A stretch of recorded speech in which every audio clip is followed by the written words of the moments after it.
Assalamualaikum warahmatullahi wabarakatuh. Bismillahirrahmanirrahim. Nahmaduka ya ghafuru ya syakuru wa salli wa sallim barik ala sayyidina maulana Muhammadin wa ala alihi wa sahbihi asma'in nama ba'du. Kula namung badhe matur mungkin wasiat-wasiatipun Mbah Mun sing terkait nikah. Iki khusus kangge Mas Tahsin kalian Mas Abi Darda. Karena kula nu nekuni ilmu tafsir.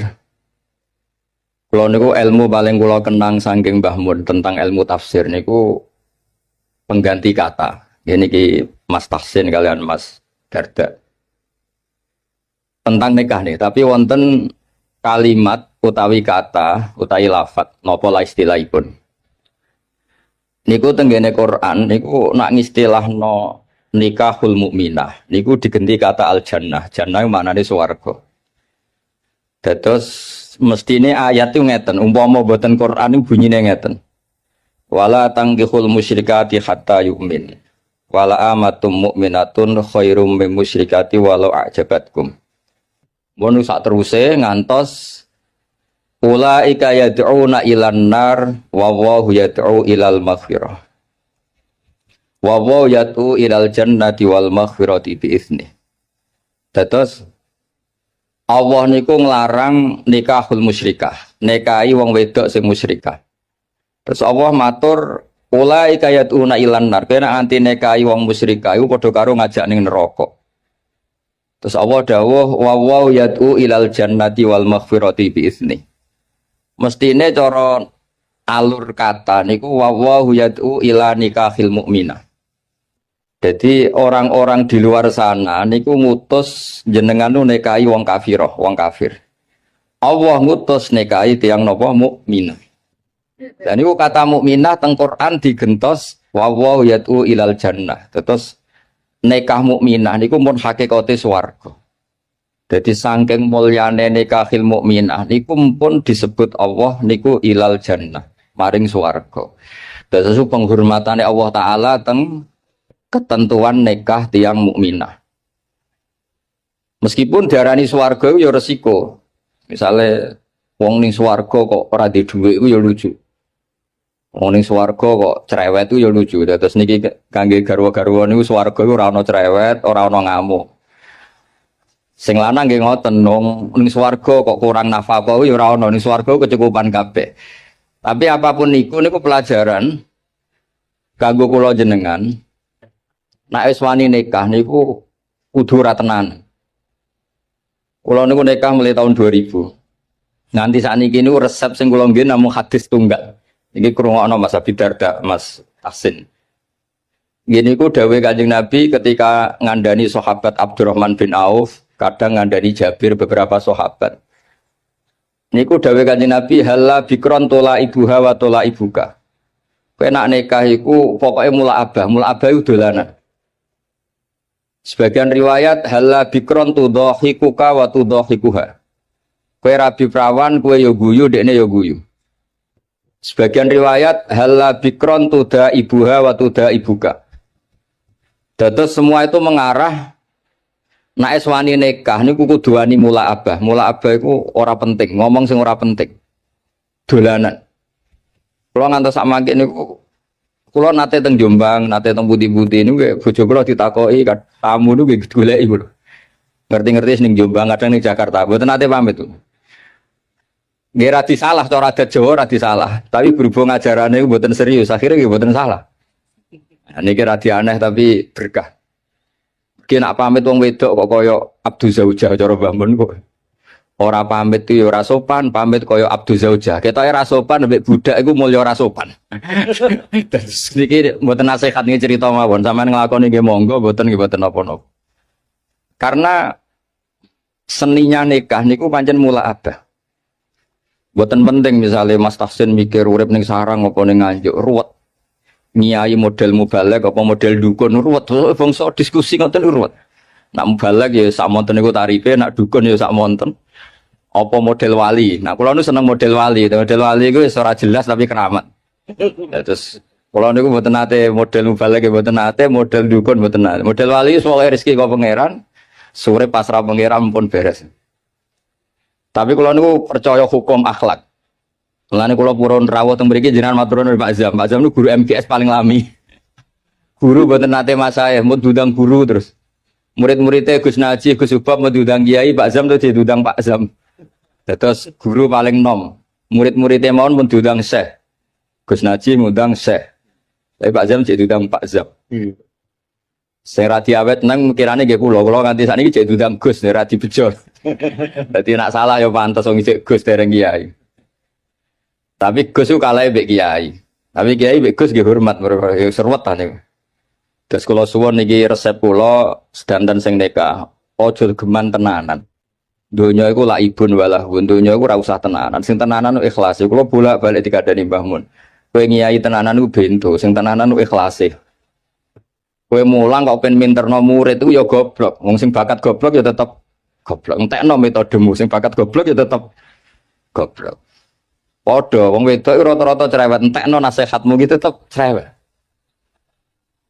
Yes dianggap nopo ekspresif ngoten. Nak bojomu ngamuk terus banting piring dianggap ekspresif. Memang orang kalau dendam mangkel iku kudu ana ekspresi. Jadi anggap mawon niku ahli acting ngoten mawon, nak ngamuk iku ya tenanan. Dan banting piring ya rasional timbang banting anakmu ada banting piring. Jadi pokoknya digawe gampang mawon. Riyen niku para sahabat cerita sing terkenal nih. Niku ngadepi wong wedok, ngadepi masyarakat tuh ilmiah. Sekarang tuh orang tuh kehilangan daya ilmiahnya. Karena ini saya ulang lagi, kalau mengke langsung kondur ngapunten ingkang kata. Karena saya nyiapkan naskah kalau ini badhe wonten semacam kados napa loka karya tafsir lah. Di kalau mambe pamit langsung kondur, mergi kalau nembe nyiapno. Niki nembe tengah-tengah tapi kalau pengen hormat Pak Zam mau saking dalam 3:30 Pak Burhan. 3:30 dini hari lala di papak teng Bojonegoro diriwatno mriki pundi Bu? Temayang dados cepet kalau saged mriki cepet. Kalau tak cerita secara ilmiah. Dulu niku orang menghadapi istri, menghadapi anak, menghadapi keluarga niku diilmiahkan, tidak emosi. Masyhur itu, kalau sering diceritani para guru-guru, riyen Sayyidah Aisyah itu cemburu sekali ketika Nabi didatangi halah niku dulure Sayyidah Khadijah. Karena Nabi itu sekali dengar suara halah itu ingat Sayyidah Khadijah. Sampai Sayyidah Aisyah itu cemburu, dan ketika cemburu itu jenenge wong wedok, redaksinya itu pasti kasar. Ya Rasulullah, kenapa engkau ingat ajuzan, ingat wanita yang sudah tua, sementara sudah diganti wanita cantik dan perawan, maksudnya Sayyidah Aisyah. Efek dari kalimat itu Sayyidah Fatimah tersinggung karena ibunya disebut apa? Ajuz, orang yang sepuh. Akhirnya Nabi ini membiarkan Aisyah mergi puas sakit menyebut Sayyidah Khadijah ajuz. Tapi menghadapi Fatimah, Sayyidah Fatimah ini juga perempuan, nggak terima kalau ibunya disebut ajuz. Niku Nabi cara menghadapi ke ilmiah. Ya Rasulullah, ajarin saya satu kalimat yang bisa menghentikan Sayyidah Aisyah menghentikan seperti itu. Jawab Nabi geringan oleh jawab Nabi. Kandhani Aisyah, ibumu luwih top, mergo rondo untuk Joko. Kowe ayu kaya apa iku kowe perawan untuk duduk. Jadi enteng mawon, ngadepi niku enteng tuh. Ora kok terus kualat yen ngomong ngono meneh mboten. Wong wedok diancam kualat tuh mboten ngefek pun ngerti lho. Mboten ngefek. Jadi dihadapi secara ilmiah. Akhirnya Aisyah mikir, wong aku ayune ngene piye-piye untuk Kanjeng Nabi pun gadah garwa. Khadijah pun rondo angsal napa? Joko. Mun baton niku Sayyidah Aisyah mun mboten nate bakas-bakas malih. Jadi dulu itu orang itu menyelesaikan sesuatu dengan ilmiah. Kalau bolak-balik matur, kowe nak di bojo lagi ngamuk, iku berkah gede. Mergo nak ngamuk iku paling biayane mau sabar tok. Tapi nak rukun malah ngajak neng mall mahal. Jadi podo-podo sampai untuk ganjaran kan sabar ya untuk ganjaran. Neng mall nyeneng bojo ya untuk ganjaran. Tapi untuk ganjaran neng mall kan mahal. Nak sabar buat apa? Biaya. Ya rada jantungan sidik ngoten mawon, tapi kan buatan biaya. Saya punya argumentasi ilmiah dalam hal ini. Dulu Imam Syafi'i itu saya berkali-kali cerita.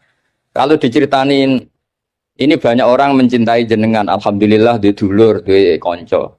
Dan diceritani separuh dari kampung ini ya Imam Syafi'i. Itu gedeng jenengan. Alhamdulillah orang arah utang aku wong gedeng.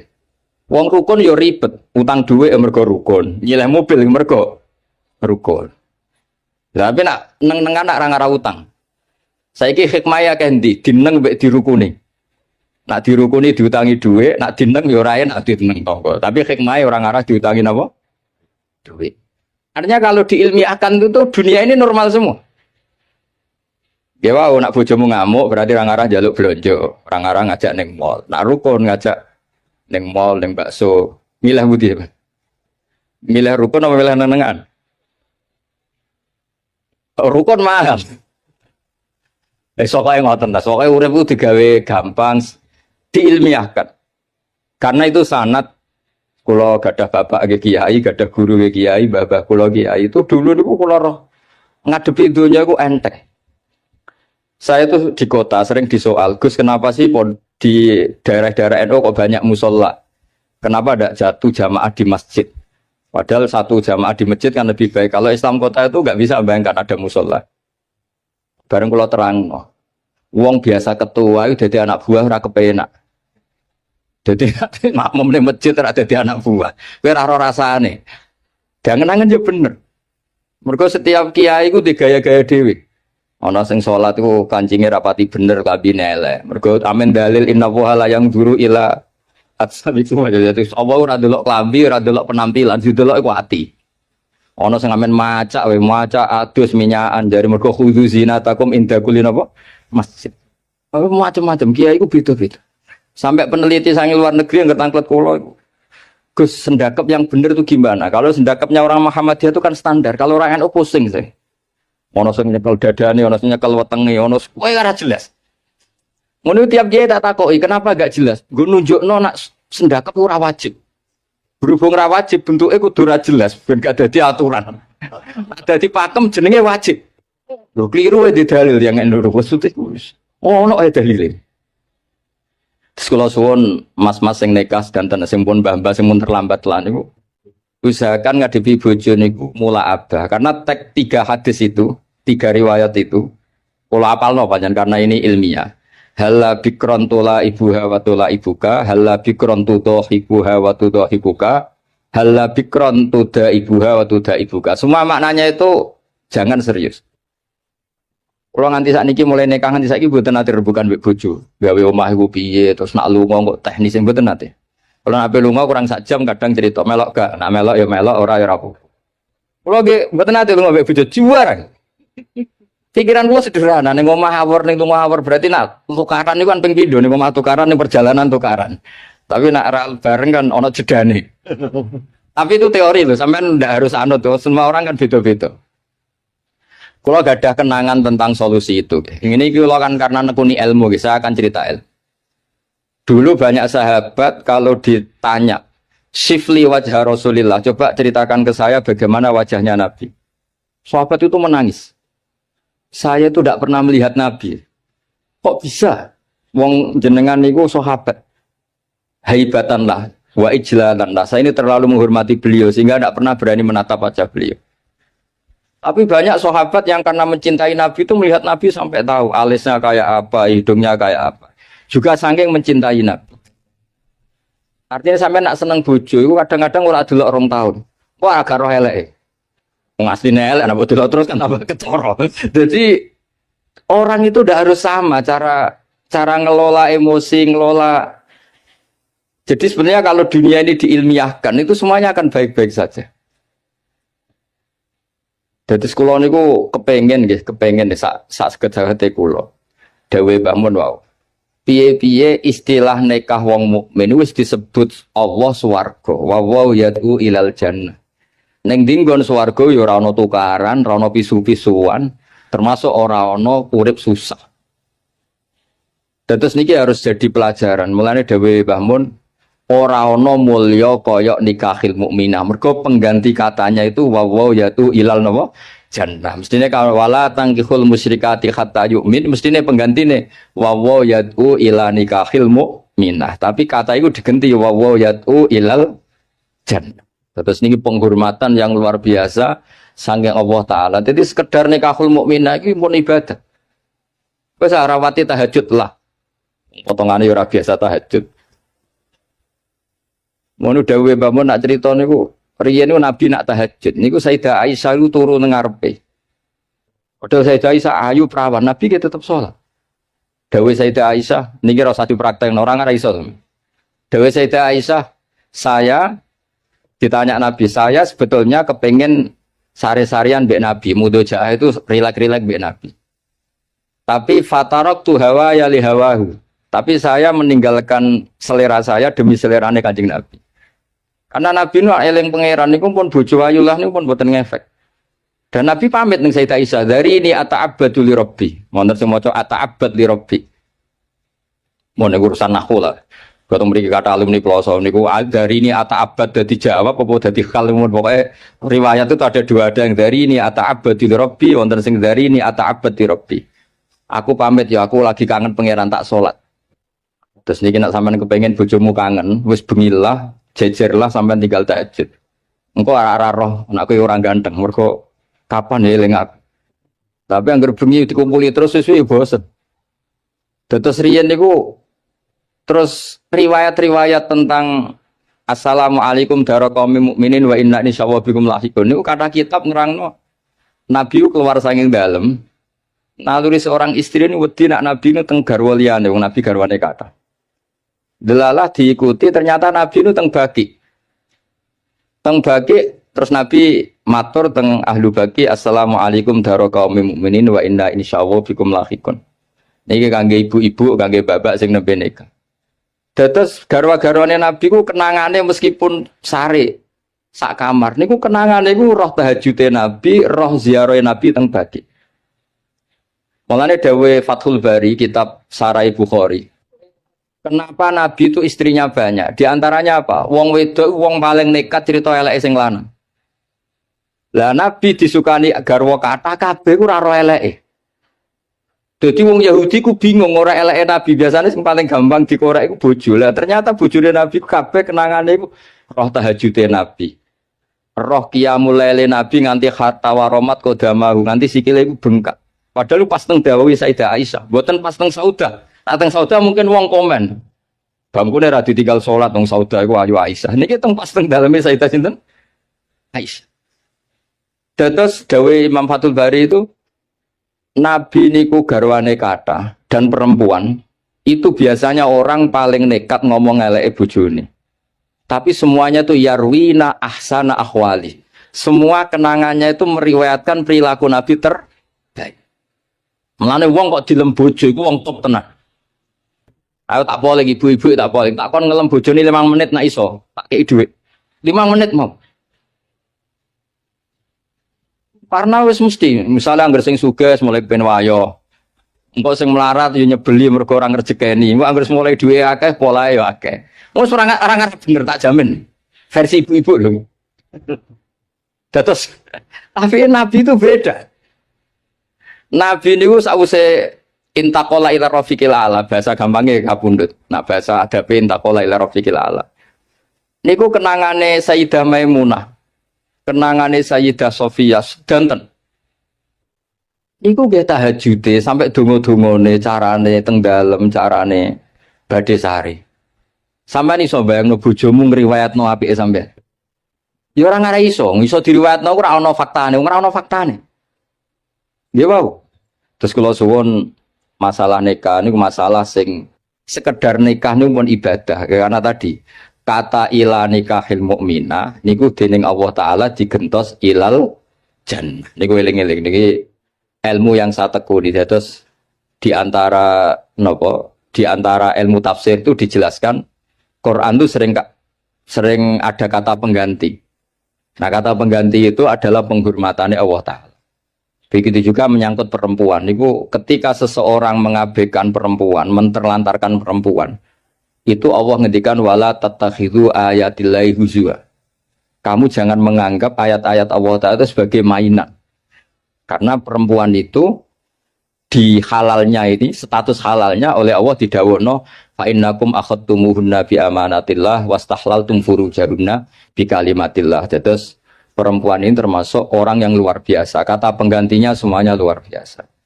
Nggih, ngoten mawon niki ngregani pemerintah, nggih ngregani kula. Karena kula ini nembe nulis badhe loka karya tafsir di antara makalah-makalah kula tentang kata pengganti. Nggih wau, pokoke kula suwun sing nikah napa sing pun sepuh sedanten yakinilah bahwa sekedar nikah mukminah niku mun ilal jannah eling-eling. Lah ciri khas swarga iku ora ana tukaran, ora ana kangelan, ora ana debat, pokoknya semuanya nyaman. Nah, di sini pentingnya makalah-makalah baiti jannati omahku iku swargaku. Wong swarga kok tukaran, wong swarga kok ora duwe dhuwit iku ya ora pantes. Tapi ora usah diterusno. Swarga kok bojo elek sing lanang elek wis. Lah niku ora usah diterusno niku. Tapi yang jelas kula matur mboten saged kata-kata wis niku mawon mugi barokah. Al-Fatihah.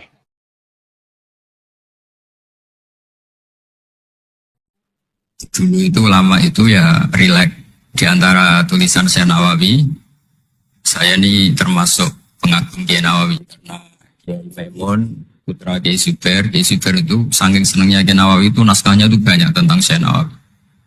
Dan saya termasuk zuriyah kudus. Saya masih keluarga dengan Raden Asnawi, masih keluarga karena sama-sama zuriyah dari Mbah Asnawi Sepuh. Itu yang akhirnya menikah Nyai Hamdana yang dulu pernah dinikah Syekh Nawawi. Terus Nyai Hamdana itu dulu dengan Syekh Nawawi punya putri namanya Zuhroh. Setelah dengan Raden Asnawi punya anak dinamai Zuhri. Punya zuriyah ada yang namanya Kiai Minan, Kiai Niam, terus punya anak-anak.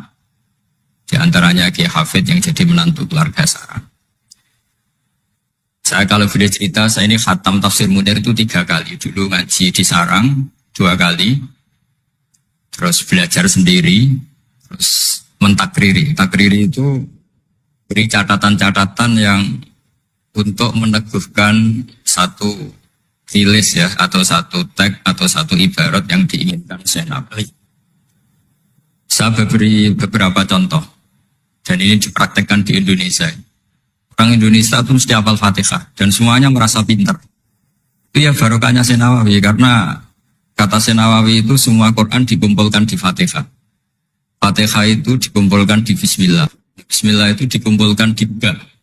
Ba-nya saja masih dikorting di titiknya saja. Jadi kalau orang bisa titik itu sudah menguasai satu Quran.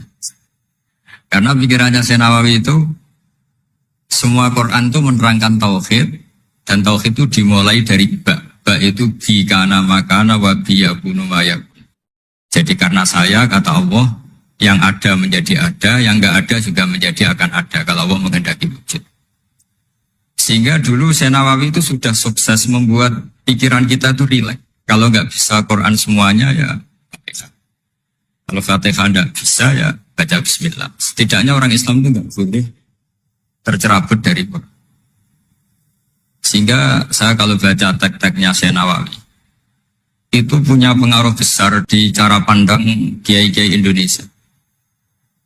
Di antara yang paling monumental dan setelah ini saya akan tidak menambahi juga tidak mengurangi adalah Syekh Nawawi cara menganalisis surat Ar-Rum. Di Indonesia itu menerima faham beragama, tapi tidak menerima faham ateis. Itu dulu zaman Rasulullah SAW sugeng, itu ada kekuatan besar yaitu Romawi dan Persia. Singkat cerita, Persia ini tanpa nabi, tanpa kitab suci, yang Romawi ini punya nabi dan punya kitab suci. Meskipun versi mereka.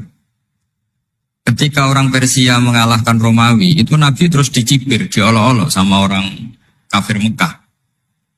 Muhammad, kawan kamu yang punya kekuatan langit, maksudnya punya kitab suci, ternyata kalah. Paling kamu juga kalah dengan kita yang tanpa pegangan langit. Nabi itu susahnya minta ampun. Karena Nabi tidak bisa membayangkan kalau kehidupan manusia itu tidak dipandu agama, tidak dipandu kitab suci. Meskipun zaman itu ya Romawi itu tidak Islam.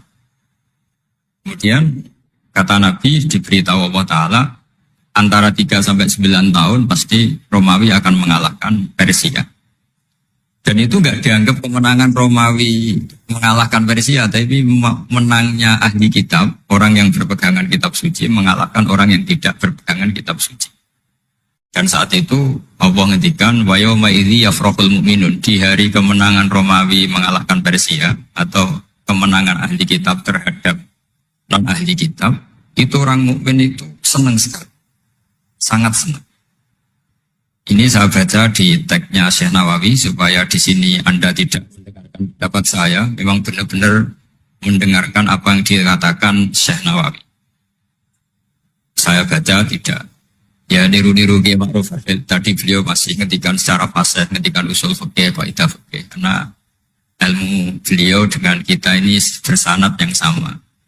Dulu ngaji Mbak Karim yang ngaji Mbak Hashim. Jadi Mbak Hashim ngaji Syekh Khalil. Kalau saya lewat sanad kudus ya diantaranya saya lewat Syekh Nawawi Al-Bantani. Nanti saya baca beberapa sanad Syekh Nawawi. Kata Syekh Nawawi Al-Bantani, beliau ngendikan wa yauma idzi yafrahul mu'minuna bi nasrillah wa yauma idz yahlibur rumu ala farisa yafrahul mu'minuna bi taghlibillah man lahu kitabun ala man la kitabalah wa yafrahuna bi walafatihim al musyrikina bi badrin. Jadi bangsa Indonesia itu terbiasa berkawan sama orang yang beragama, tapi tidak biasa berkawan dengan orang-orang yang tidak beragama. Itu karena Imam Nawawi mengatakan, Syekh Nawawi, wanak tubuh maqaddamu atharuhum, pikiran besar Syekh Nawawi adalah ketika orang Romawi mengalahkan Persia, itu cara berpikir Imam Nawawi itu mengalahkannya orang yang berkitab, mengalahkan yang tidak. Jadi ini bukan pendapat saya, juga bukan pendapat siapapun, tapi murni saya baca teks yang dari Syekh Nawawi. Sehingga kita secara psikologi, kita ini kan misalnya saya aja lah contohnya. Misalnya saya miskin, ada petinju, orang miskin kulit hitam bersama orang kaya. Kalau yang menang yang miskin tuh ikut senang, padahal ya tidak ikut menang. Karena kayak terwakili. Kan. Dulu kata Syekh Nawawi, itu juga pikirannya begitu. Ini saya baca ini kata Syekh Nawawi. Misalnya seperti itu zaman itu. Wa sababu nuzuli hadil ayat annahu kana baina Faris war Rum qitalun. Wa kana al-musyrikun yawadduna an taghliba Farisu ar-Ruma. Di anna Faris kana majusian ummiyin wal muslimuna yawadduna ghalabatar Rum ala Faris liqaunihim ahlal kitab. Jadi dulu itu kata Syekh Nawawi, pikirannya orang Islam, boyo yang menang itu ahli kitab, karena sama-sama punya agama, punya peradaban. Jangan sampai yang menang itu yang tidak punya kitab, tidak punya peradaban. Jadi itu saya yakin yang mengilhami kita, para kiai kita, bikin Pancasila diantaranya yang membentuk Pak Karno, karena Pak Karno yang dulu ngaji sama Agus Praminoto, ngaji sama orang-orang pintar. Kita ini berketuhanan. Jadi itu ciri khas Syekh Nawawi di antaranya. Kemudian beliau menganalisis kemenangan. Kemenangan itu ketika orang Islam sudah kuat. Ini halaman 424. Ini nanti kita bisa tinggal di sini sebagai hadiah sama Syauki sama warga besar Pondok Tanah. Nabi itu orang yang nggak suka duniawi, tapi kenapa sih Nabi harus menang? Nabi Sulaiman akhirnya menang, Nabi Dawud akhirnya menang, Nabi Ibrahim ya akhirnya menang, Nabi Musa akhirnya juga menang, dan Rasulullah SAW juga akhirnya mengalami kemenangan. Itu cara menganalisis Syekh Nawawi Al-Bantani. Kata beliau, iqamati alamatir riyasah, supaya kepemimpinan Islam itu kelihatan. Fala yabqa mayaqdiru alal ikrah alal kufri. Jadi kalau kita menang, baik secara politik maupun ekonomi atau kultur, setidaknya tidak ada lagi kekuatan manapun yang memaksa kita untuk menjadi kafir atau menjadi salah. Kita tahu misalnya di beberapa negara di Eropa, barokahnya orang Islam kaya ya, pemain bola dulu tuh kalau puasa susahnya bukan main. Gara-gara klubnya dibeli umat Islam itu, malah cari tukang adzan di stadion itu, karena yang punya sudah orang Islam. Itu contoh kekuatan ekonomi. Dulu kita mungkin mengalami pengajian itu kayak apa susahnya. Sekarang ketika banyak orang-orang yang dari dunia kiai catat, sekarang ya nyaman. Jadi di antara alamatnya tamkinu hadatin adalah wala yumakkinan nalagum dinahumul ladir tatu alagum walaibat dilanagum mimba'di khawfim amna. Ciri utamanya adalah tamkin fil ard. Merasa beragama itu nyaman, tidak ada yang enggak. Di zaman itu Syekh Nawawi sudah menganalisis kenapa sih Nabi harus menang. Kata beliau supaya layab ko mayak diru alal ikroh alal kufri. Ini tafsir di ayat wa yahdiyaka sirata mustaqima ketika Syekh Nawawi menerangkan kenapa Nabi harus menang di halaman 24 surat Al-Fatihah. Jadi itu sisi-sisi betapa Syekh Nawawi itu luar biasa. Terus menyangkut kiblat. Dulu ramai sekali di Indonesia kalau kiblat harus presisi betul, harus ditertibkan betul. Tapi ternyata masjidnya para wali dan para orang-orang soleh itu ya kayaknya asal madep mulon itu ada yang komentar itu kenanya Afrika atau Mesir entah. Tapi Syekh Nawawi zaman itu ngendikan setelah beliau cerita presisi, beliau ahli falak. Saya tahu banyak keahlian beliau falak karena saya punya kitab gurunya Syekh Nawawi.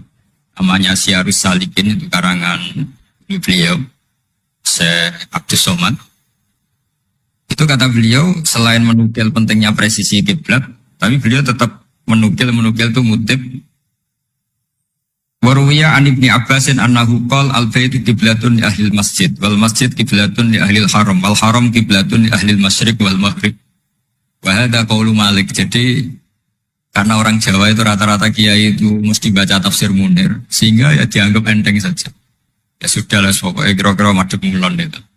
Karena kalau masjid dipresisikan detail, nanti pertanyaannya juga yang sudah mati-mati harus dipresisikan. Karena wajib madhep kiblat itu tidak hanya sholat, tapi juga orang yang sudah meninggal itu bisa ribet itu.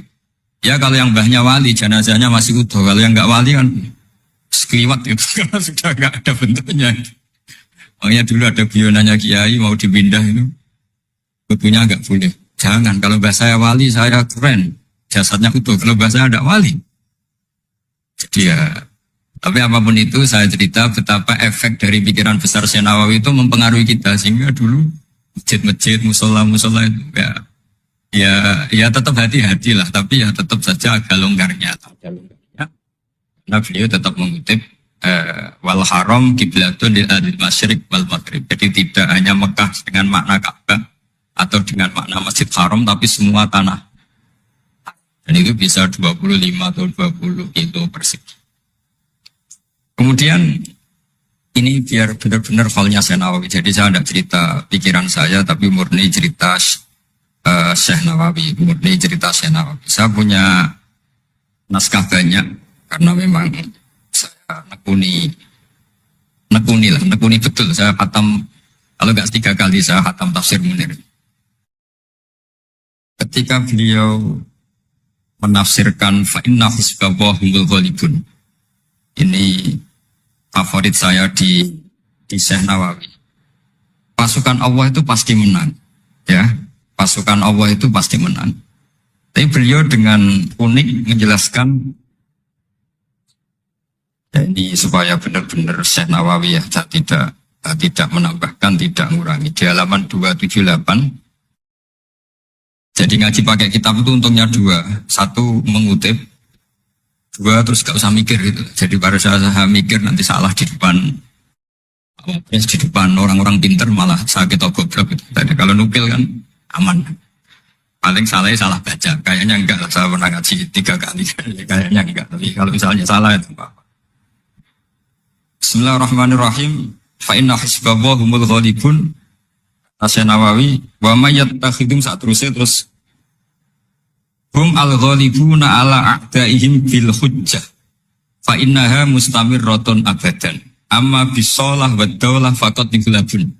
Ini termasuk yang unik dari Syekh Nawawi. Kata beliau, Islam itu akan selalu menang secara argumentatif. Ada sekolah perbandingan agama, ada kajian agama. Asal yang dikaji Islam ya, bukan orangnya. Kalau orangnya ya macam-macam. Itu pasti argumentasinya itu meyakinkan karena hujah bahwa Allah itu satu, bahwa kita harus berakhlak, kita harus meninggalkan narkoba, harus meninggalkan perzinahan. Itu argumentasinya mantap, secara uluhiyah mantap, secara sosial juga mantap. Tapi kalau secara kekuatan politik mungkin akan selalu ada, meskipun inginnya kita tidak ada, orang-orang Islam yang minoritas di negaranya, atau dengan tanda kutip tertindas di negara. Zaman itu Syekh Nawawi sudah ngendikan, yang pasti menang itu bil hujjah fa innaha mustamirratun abadan. Ini di halaman 278. Amma bisolah wa daulah fatadizatun. Kalau kekuatan struktural negara atau politik atau ekonomi, ya namanya hukum sosial ya kadang kalah. Dan itu dibuktikan secara lahir. Dulu Rasulullah itu pernah kalah di perang Uhud secara lahir. Ya karena itu fisik. Tapi kalau argumentasi logika Islam itu tetap kul falillahil hujjatul baligh. Logika Islam adalah logika yang kelima. Saya kalau didatangi beberapa dosen dari Jogja, saya sering cerita. Logika Islam yang paling kelima itu diantaranya saya sering memberi contoh. Ini misalnya saya megang kertas, ini besi. Pasti orang itu bilang besi sama kertas itu kuat besi. Tapi Anda salah. Secara materi memang besi lebih kuat ketimbang kertas. Tapi masalahnya yang mengendalikan saya ingin menghancurkan besi, sementara ingin menyimpan. Artinya Islam itu mengajarkan kita itu kabeh biadillah. Apa artinya besi kalau di bawah rencana dihancurkan? Apa lemahnya kertas ketika rencananya diabadikan? Nah, ini pentingnya Islam. Artinya apa? Ketika Islam bilang al-amru biadillah, itu tidak bisa ditawar. Meskipun apapun kekuatannya tetap menang Allah. Seperti tadi, saya megang besi sama megang kertas. Orang tak tanya pasti bilang kuat besi. Tapi kata saya, ada keliru. Karena saya punya rencana menghancurkan besi, mengabadikan kertas. Artinya Islam itu mengajari tadi seperti yang dikatakan Kiai Ma'ruf, la haula wala quwata illa billah. Apapun ilmu kita harus digarisbawahi secara materi kuat besi, secara materi kertas lebih rentan. Tapi harus ditambahin, tapi hakikatnya terserah yang mengendalikan. Jadi di sini Islam mensifati Allah biyadihi malakutu kulli syai'. Ya terserah Allah. Jadi teori la haula wala quwata illa billah itu tidak perlu diperbandingkan atau diperbenturkan dengan teori usaha. Kalau ada penyakit ya kita usaha. Ada di kitab Ihya, di kitab Dawa itu diterangkan Nabi Musa itu pernah sakit karena beliau merasa dekat sama Allah itu gak berobat, tambah sakit, tambah dikasih nasihat. Para dokter tetap gak mau berobat. Akhirnya Allah sendiri yang ngasih tahu, udah kamu berobat saja. Bukankah terserah jenengan Gusti? Terus kata Allah, apa kamu mau bilang saya bikin sesuatu itu udah ada gunanya? Masa Allah bikin jahe ditanya, apa betul Gusti ini menghalalkan badan? Saya tidak tahu. Saya bikin juga agak jelas. Kan nggak mungkin seperti itu. Tetap kata Allah, fa'ena atau hikmati. Lalu hikmah saya bikin sesuatu dengan fungsi tertentu, lalu gunanya apa? Kalau semuanya tidak ada gunanya. Semenjak itu Nabi bisa percaya atau mau ikhtiar dengan obat. Tapi obat saja tidak cukup. Al-amru biyadillah. Saya sering kalau ngaji bilang, kita takut COVID, ternyata nyuwun sewu mati kita kecelakaan. Kita takut penyakit tertentu membunuh, ternyata mati kita kesetrum listrik. Tetap kita butuh tawakal. Meskipun bersamaan dengan itu, tetap ada usaha melawan COVID, ingin menghilangkan penyakit-penyakit. Tapi tetap al-amru biyadillah. Sehingga ada keserasian syariat dan keserasian hakikat. Tapi saya pastikan Syekh Nawawi ini memang luar biasa. Jadi beliau menghentikan banyak hal yang menurut saya itu luar biasa. Jadi saya mengkaji Tafsir Munir itu di antara khas-khas beliau adalah beliau bisa cerita tentang tentang kekuatan-kekuatan Allah Ta'ala dengan cara yang rileks. Kemudian kenapa kiai-kiai Indonesia itu ngadepi orang fasik itu tenang, tidak langsung antipati seakan-akan fasik selamanya. Yang soleh juga tidak jumawa seakan-akan soleh sampai mati. Karena kata saya Nawawi itu ketika menafsirkan wa yu'adzibal munafiqina insya'a aw yatub. Namanya hukum sosial sudah saja yang sekarang fasik suatu saat soleh, yang sedang soleh suatu saat fasik. Karena Allah itu bisa saja merubah. Orang munafik yang kayak apa biadabnya, kayak apa salahnya, itu Allah ketika cerita tentang dirinya wa yu'adzibal munafiqina insya'a. Muhasabah itu sudah jadi perilaku ya. Karena dulu orang tua saya, guru-guru saya kalau ngandani itu, bayangkan kalau kamu jadi dia. Jadi misalnya kita mentang-mentang atasan, otoriter sama bawahan. Bayangkan kalau kamu jadi yang bawahan itu kayak apa? Laukun tamakanah, kalau orang Arab bilang, bayangkan kalau kamu di posisi dia. Makanya guyonannya orang-orang Indonesia itu kan orang ngaramkan judi gitu, bareng dikasih tahu. Tapi yang menang anak jenengan, alhamdulillah. Ternyata ngaramkan itu karena ada anaknya. Kalau anaknya yang menang ya seneng. Meskipun itu guyonan, tapi saya punya padanan itu dalam kitab Hikam. Nabi Ibrahim itu Khalilur Rahman, tentu bencinya minta ampun sama yang namanya maksiat. Suatu saat beliau diterbangkan di alam malakut. Itu kalau di Hikam saya halaman 15 juga. Saya masih ingat betul. Mungkin kalau Anda beda halaman karena beda cetakan. Atau nggak punya kitabnya. Atau punya tapi tidak bisa baca. Nah itu jadi berbagai kemungkinan. Atau punya tidak bisa baca tapi dianggap jimat. Atau digo pencitraan, banyak itu kaji-kaji tidak bisa baca kitab tapi di ruang tamunya kitabnya besar-besar. Pencitraan itu, tapi ya bagus lah, nggak apa-apa untuk syiar. Setelah diterbangkan di alam malakut, diperlihatkan sama Allah, ada orang pezina, ada orang syaribul khomri, ada orang mabuk, ada orang macam-macam. Allah tanya sama Nabi Ibrahim, bagaimana pendapat kamu Ibrahim tentang mereka yang maksiat? Kata Nabi Ibrahim, ya Allah habisi saja mereka, mereka hidup di bumi engkau, makan rezeki engkau, kemudian mereka tidak taat sama engkau. Singkat cerita di fase itu, saya ulang lagi di fase itu, Allah nurutin. Sampai sekian peristiwa, mungkin 3 atau 4. Sudah, setelah sekian tahun Nabi Ibrahim lupa peristiwa itu, kemudian beliau diminta menyembelih anaknya. Ini versi kitab Hikam. Memang versinya banyak tentang kenapa Nabi Ibrahim disuruh menyembelih anaknya. Ketika mau menyembelih anaknya, Nabi Ibrahim ragu. Huwa samratu fuadi. Anak saya ini buah hati saya, kenapa engkau suruh menyembelih? Terus kata Allah, apa kamu tidak ingat ketika kamu saya angkat di alam malakut, kemudian kamu usul bunuh-bunuh, saya tidak mempertimbangkan usul Anda, tapi kenapa sekarang saya merintahkan kamu mikir gitu? Terus, ya karena ini anak saya ya Allah. Terus kata Allah, rumang samu wong sumpukon mata ini gak gawean kau sing gawe kowe enak wae usul mata ini. Jadi sebenarnya saya yang bikin, kemudian Anda enak aja usul membunuh. Semenjak itu Nabi Ibrahim itu di eranya itu asfaqun nas, orang paling sayang sama manusia. Karena kadang kita keras itu ya kebetulan tuh udah anak kita, ada keluarga kita. Cara orang Jawa itu kan gitu ya, kalau ada perempuan terus macak yang macam-macam pakai sepeda motor cowok terus wah itu luput suwuk, semoga-moga gini. Tapi setelah dikasih tahu, niku ponakane jenengan, semoga-moga selamat. Jadi jangan-jangan kemarin ahli ma'asi itu kebetulan tuh tidak keluarga kita. Kalau keluarga kita yang pernah salah pada kita, semangat kita mintakan maaf. Jangan-jangan kita didikte hukum sosial gitu. Jadi orang yang salah, kebetulan tuh orang yang menservis kita. Atau keluarga kita, atau orang dekat kita. Jangan-jangan semangat kita mintakan ampun. Tapi kalau sama orang lain, kebetulan musuh kita semangatnya minta itu kena azab. Nah ini yang nggak boleh dalam Islam. Islam mengajarkan niru Rasulullah SAW, Nabi itu rahmatal lil alamin. Bahkan kemarin saya ngaji virtual sama beberapa habaib, ada Habib Ali Al-Jufri dari Mesir, ya, ada Habib Alwi dari Kuitang, ada Habib Nabil Al-Musawa. Dari sekian habaib itu saya masih ingat diantaranya yang didawuhkan rahmatan lil alamin itu ketika Nabi adahu kaumuh, disakiti oleh kaumnya, dan itu mereka masih kafir semua.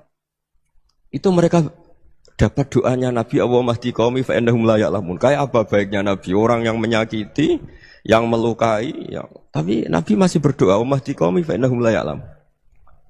Sayyidina Umar dapat doanya Nabi itu ya khina kana kafiran, ketika masih kafir didoakan. Allahumma a'izzal Islam bi Umar. Itu ketika masih kafir. Itu pelajaran bagi kita bahwa yang sedang tidak cocok pun itu dapat doa kita. Ya doa supaya kondisi kita baik, hari tambah baik. Karena agama ini, saya berkali-kali bilang, limangka nayarjuwa hawal yawmal akhir. Agama ini diperuntukkan bagi yang selalu punya harapan pada Allah Subhanahu wa Ta'ala. Saya cerita muhasabah ini tentang hubungan kita dengan Allah. Di Indonesia itu banyak orang fasik, banyak orang nakal. Ya di mana-mana orang nakal itu ya mayoritas, wa aksaruhum fasikun. Tapi berkahnya harapan. Mungkin saya kira nakal sok benda, mungkin saya kira sholat sok ben sholat, mungkin sekarang belum sakhok, belum dermawan, suatu saat dermawan. Barokahnya itu kefasikan ini dianggap sementara, sedang fasik, sedang tidak benar. Karena kiai-kiai kita, para guru-guru kita, para habaib utamanya itu mesti bilang semoga husnul khotimah. Nah barokahnya doa itu, semoga husnul khotimah itu menjadikan satu pola sosial. Yang sedang fasik ini masih diharapkan jadi lebih baik, jadi lebih. Sehingga kita tidak ngambil sikap ekstrim, yang ingin menghabisi atau ingin mengadili, tidak. Karena selalu kita punya harapan. Dan agama ini limangka nerjuwa hawal yawmal akhir. Bayangkan dulu kalau yang nakal itu anak kamu. Pasti kamu nggak ingin kan langsung dapat azab, dapat apa. Padahal kita semua jadi tokoh ini abul kulli, bapak dari semuanya. Sehingga ketika Rasulullah SAW jalan-jalan kemudian melihat perempuan sedang menyalakan api. Kalau apinya mati ditiup, anaknya dijauhkan. Nanti kalau sudah jauh dari api, anaknya digendong lagi. Terus kata Rasulullah, matur ke semua sahabat, "Ara'aitum anna hadhihi tarihatan waladaha 'alan nar?" Apa kamu berpendapat bahwa perempuan ini akan melemparkan anaknya ke neraka? Tidak ya Rasulullah. Tidak akan seorang ibu melemparkan anaknya ke api. Terus kata Rasulullah, Allahu arhamu min hadhihi biwaladiha. Allah lebih rahman, lebih rahim dibanding orang tua ini kepada anaknya. Ini yang harus kita kenalkan terus, kita kampanyakan terus supaya orang hubungannya dengan Allah itu nyaman, asik. Sehingga dengan demikian selalu ada harapan bahwa yang sedang nakal ini suatu saat tobat. Kita tidak boleh menghukumi pasti begini, pasti gini, itu tidak wilayah kita. Itu juga yang dicontohkan Rasulullah SAW. Secara lahir Nabi itu nggak berkenan sama Wahsy, karena Wahsy itu salahnya salah fatal karena membunuh ahabban nasi ila Rasulillah, yaitu membunuh Said Hamzah. Jadi ketika Wahsy tobat, Nabi itu nerima tobatnya. Dan ketika beliau dengan basariyahnya agak siap ketemu Wahsy karena harus ingat Sayyid Hamzah, basariyahnya diturutin. Oke, kamu iman, saya turutin, tapi jangan sering ketemu saya. Karena kalau ketemu kamu, saya masih ingat sama paman saya, Sayyid Hamzah. Kita bisa ngelola seperti itu. Kita tidak cocok sama orang, bagaimanapun mereka umat Rasulullah SAW, kita tetap mencintai mereka. Misalnya kalau beda agama, mereka sama-sama orang Indonesia, kita mencintai mereka atas nama warga Indonesia. Tapi kalau misalnya potongannya ora cocok, beda kultur, bawaannya itu mangkelno cara Jawa, ya bisa diilmoni, jangan ketemu. Wong sudah tidak cocok, ini ketemu nyari solusi, roh ini tok seneng itu kan ya repot itu. Ya sudah kalau nggak pati cocok ya jangan sering ketemu. Dan itu kita bisa memanage seperti itu tuh bisa. Saya berkali-kali cerita tentang Imam Syafi'i. Kalau dikasih tahu ya Imam Abu Abdillah, panggilannya Imam Syafi'i, tetangga Anda ini ternyata banyak yang nggak senang Anda. Jawabnya beliau senang. Ya bagus kalau nggak senang saya, ndak utang saya katanya. Jadi gara-gara sampean seneng aku ngatur aku ini kan. Dan mungkin sampean ra seneng kan ya enak. Jadi hidup itu dianggap happy. Kalau seneng ya teman silaturahim, kalau nggak seneng ya nggak bakal utang gitu. Baru kairan seneng itu nggak ganggu. Gitu. Jadi dulu itu orang bisa ngelola seneng nggak seneng itu bisa. Karena ada kearifan hubungan dengan Allah Subhanahu wa Ta'ala. Hidupnya selesai karena masyghul bi dzikrillah. Mereka sibuk dengan Allah. Makanya kata ulama-ulama tasawuf, kamu jangan melihat manusia perilakunya, tapi kamu juga harus ingat yang gerakkan semua itu Allah Subhanahu wa Ta'ala. Dengan demikian kita faroh, kita senang. Makanya Nabi kalau ngutus Anas bin Malik kemudian enggak kesampaian yang diinginkan karena Anas main, ketika garwa-garwani Nabi agak tersinggung, Nabi andaikan Allah menghendaki yang saya inginkan kesampaian, pasti itu kesampaian. Jadi dianggap kegagalan Anas enggak manggil yang dituju Nabi itu ya kersane Allah, ya enteng saja. Sayyidina Ali lebih parah lagi yang dialamin. Itu dalam beliau kalau dipanggil tuh enggak cepet-cepet ke sana. Ketika ditanya, "Kenapa kamu tak panggil enggak cepet ke saya?" "Amin tu ukubatak." Karena aku tahu engkau orang baik. Orang baik itu pemaaf. Jadi makanya orang-orang soleh dulu itu bodoni itu. Makanya sekarang kalau ada orang bodoni itu mesti dibidik orang soleh. Kalau orang-orang soleh itu kakean husnudzon akhirnya sering dibodonin. Abdul bin Umar itu masyhur itu. Kalau ada budaknya sering sholat, sergap sholat itu dimerdekakan. Akhirnya enggak sholat pun pura-pura sholat. Akhirnya juga dimerdekakan. Ketika ditanya, kenapa engkau merdekakan? Padahal mereka sholatnya menipu engkau, kata pembisik-pembisik itu. Man khoda'ana lillah in khoda'na lah. Dia nipu atas nama Allah, berarti saat tertipu juga atas nama Allah. Enggak masalah dong, semuanya demi Allah Subhanahu wa Ta'ala. Jadi ketika kita ketemu mensifati Allah Ta'ala itu ghafir, Allah pemaaf. Jangan kamu enggak fair untuk diri kamu nyifati Allah ghafir, pada orang lain Allah kamu sifati syadidul iqab.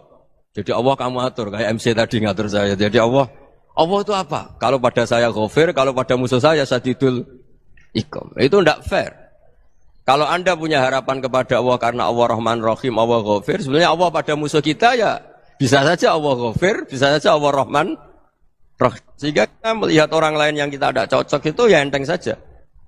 Itu min ummati Rasulillah sing tanaluhu syafa'atu, tanaluhu sa'atu rahmati, tanaluhu fair. Jangan dengan kita kayak mesti dapat rahmat. Jangan orang lain kayak Allah pasti syadidul iqab. Itu tidak boleh. Sehingga ketika ada orang Badui, singkat cerita orang Badui ini kencing di masjid. Semua sahabat membentak dia. Yang enggak bentak hanya Nabi tok. Saking mangkalnya orang ini karena semua sahabat bentak kecuali Nabi.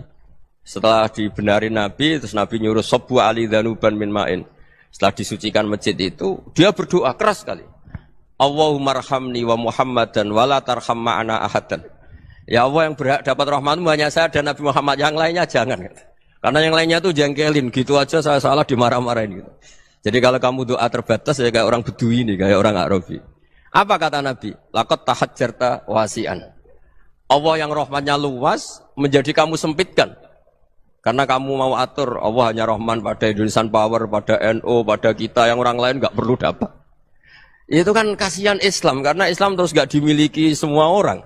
Allah nggak dimiliki semua orang, Rasulullah nggak dimiliki semua orang, karena dipek NU, dipek ormas tertentu, dipek nggak boleh seperti itu. Nggak boleh takhasyar tawasian, kata Nabi, nggak boleh mempersempit zat yang rahmatnya itu luas. Ini semoga etika ini kita pakai di Indonesia. Yang sedang fase kita harapkan lebih baik. Yang sedang nggak dapat hidayah kita doakan dapat apa? Hidayah. Masyhur kan, makanya tadi saya mohon sama Habib Ali supaya Habib Ahmad supaya tetap mahalul qiyam, tabaruk sama Habib Ali. Di antara doa-doa di Simtud Duror masyhur itu antuqabilal mudhniba minnah bil ghufran wal musi'ah bil ihsan. Jadi harapannya para habaib, para orang-orang baik dulu ya, semoga yang dosa itu dimaafkan, yang sedang salah dibuka, bikin lebih baik. Nabi itu tugasnya juga gitu. Wastaghfir li dzambika walil mu'minina wal mu'minat. Nabi itu tugasnya juga memintakan ampun yang sedang salah. Nah ini cobalah jadi etika kita, muhasabah kita. Jadi muhasabah itu cara berpikir kita. Imam Syafi'i itu pernah ada orang baik sekali sama beliau. Orangnya itu munafik padahal. Tapi kalau setelah keluar dari Imam Syafi'i, dia memaki-maki Imam Syafi'i. Suatu saat beliau tadi muji-muji jenengan tuh di luar maki-maki jenengan. Imam Syafi'i itu guyu semua nanya bukan alhamdulillah. Muridnya kan janggal. Ini dikasih tahu gitu. Alhamdulillah. Kenapa ya Imam Syafi'i? Dia kan di luar maki-maki jenengan. Berarti aku wong wibawa ning ngarepku rawani. Ya jadi dia enteng saja melihat. Berarti aku wong wibawa ning ngarepku ora wani. Ya sudah. Terus ketika ditanya, tapi itu kan bahaya bagi Anda karena memfitnah Anda gini-gini. Kata beliau, zaka Allah. Yang kritiknya bahaya itu hanya Allah Ta'ala. Yang lainnya enggak bahaya. Karena ini makhluk, doif, enggak penting. Loh kamu sampai tersiksa dikritik orang karena kamu nganggap makhluk itu penting. Ini gobloknya sampean. Goblok segoblok-goblok saya. Coba kalau kamu mensatukan makhluk tetap makhluk, kritiknya enggak penting. Selesai kan? Selesai enggak? Nah, ini problem Anda enggak wali itu, kalau dikritik ya susah. Makanya enggak wali itu problem menurut saya. Makanya saya enggak ingin enggak jadi wali itu kan. Karena hanya wali yang hidupnya itu la khaufun alaihim wa lahum yahzanun. Orang dulu tuh semudah itu hidup. Gampang saja. Dulu ceritanya di antara ceritanya manakibnya saya Ja'far Shadiq itu, kalau ada orang memaki-maki dia itu dikirimi hadiah. Kenapa ya? Karena kebaikan kamu telah kamu berikan kepada saya, ini hadiahnya. Sampai malu yang kritik itu. Kan kalau orang rasani itu kan kebaikannya dikasihkan sama yang dirasani. Lah kamu kan ngajinya seperti itu, tapi dirasani kok susah. Harusnya kan kasih aja, ditransferi saja. Alhamdulillah. Ya karena kita salah menamain tadi. Sing rasani pembenci. Pembenci itu bahaya. Sehingga kamu mereaksi secara serius. Coba kalau kamu pakai hukumnya Allah dan Rasul. Pembenci itu pemberi kebaikan. Istri marah adalah pemberi kebaikan. Ada yang berani mulai meraktekan. Latih begitu terus. Insya Allah nanti hidup kamu barokah. Itu sebut wa'allama adamal asma. Dan itu yang diajarkan Rasulullah. Rasulullah itu kalau ngajarkan hidup itu gampang sekali. Allahumma ja'alil hayata ziyadatan li fi kulli khairin wal mauta rohatan li min kulli syarr. Jadi kalau kita hidup anggap saja peluang untuk nambah kebaikan. Kalau kita mati anggap saja akhir dari semua potensi kejahatan kita. Anda sekarang mungkin tidak zina tapi potensi zina. Anda sekarang tidak korupsi, potensi korupsi. Anda sekarang tidak selingkuh, tetap potensi selingkuh. Nah, anggap saja kalau mati berarti akhir dari segala potensi itu. Alhamdulillah. Makanya saya tuh gak pernah takut mati.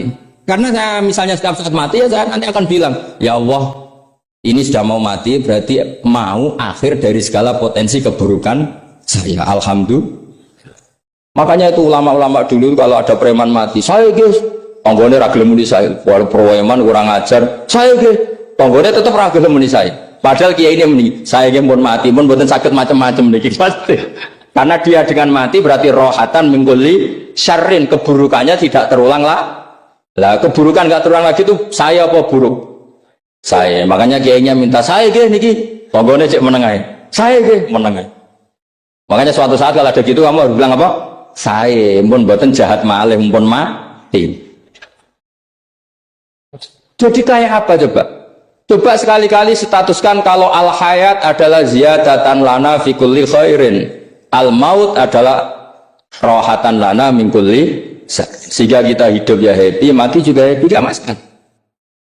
Terus kalau misalnya muni ngene, tapi anak bojoku piye? Memang selama hidup anak bojomu bahagia.